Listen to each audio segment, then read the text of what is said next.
Good morning, everyone.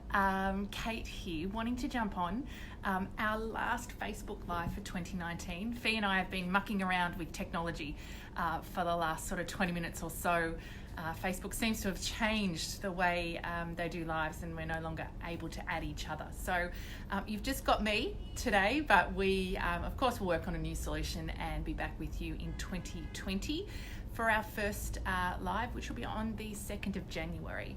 So I guess some final thoughts for us. It's been a big year, taking the core confidence message obviously to the States and sharing it broadly there, but also here in Australia, getting really active with the Facebook community, sharing, I guess, different distinctions, and really, I guess, activating the core confidence message, which has been amazing. And I think the beauty for both Fiona and I, when we do that, when we have conversations on these live sessions with you guys, in rooms, in the core confidence workshops, when we're out connecting with people talking about the core confidence message, is it really gives us new distinctions of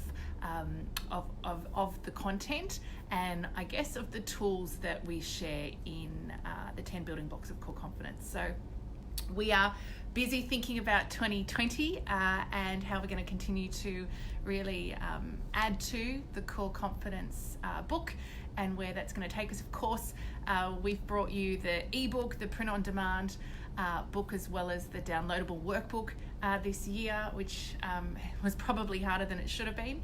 And we've got a reprint of the hard copy book for those here in Australia. So if you haven't got a copy yet, we'd really encourage you to jump online, www.coreconfidence.com.au. There still is time to grab it, particularly in the capital cities, if you want to give core confidence away as a gift. I think, one of the things we really encourage you to do as we close out the year. I actually love this time of year. I love, the end of a year and the opportunities that presents to reflect on what we've achieved. I think sometimes, particularly at this time, when there's lots on personally, lots on professionally, I know, lots of people are crawling to Friday or Tuesday, and it's really easy to get caught up on what's not working and what's not going well. And so, Fiona and I talk a lot about good endings and good beginnings. And, we'll be sharing early in the new year some of what we do around our goal setting, our planning. But I think to close out the year reflecting on everything that you've achieved, it's easy to get lost in what's not working. And sometimes it's the small things that we have done consistently over time. And Accelerate, with my clients, we're always talking about, what's the small thing? What's the 1% thing that you can start to do?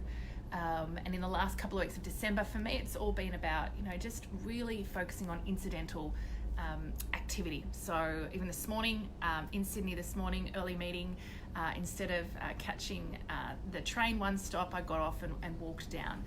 And sometimes it's those small things that can make all the difference. And I think small things repeated consistently over time deliver great results, and that's worth celebrating. So thinking about everything that you've achieved this year, not only just tangible outcomes, to think about, mindset shifts, things that have shifted internally for you as well, and really celebrating those.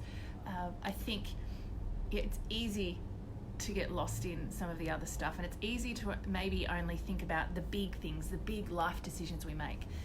But certainly when we think about core confidence, we know it's the small things repeated consistently over time that deliver the biggest results. And personally, I think that's true for life. It's certainly been the evidence that we've seen with our accelerators this year as well. In terms of good beginnings, over the new year, Fiona and I will be sharing some of how we go about our goal setting. I always like to just sit and think about maybe what I want to be different in 2020, new year, new decade, which is exciting as well. And just starting to think about what that might look like for you as well. So on that note, a very Merry Christmas. I've got my Christmas on today. Last day for me in the city, catching up with some clients as well as friends. Have a wonderful break. Enjoy time with family and friends. Rest, relax, reflect, and we look forward to seeing you in the new year.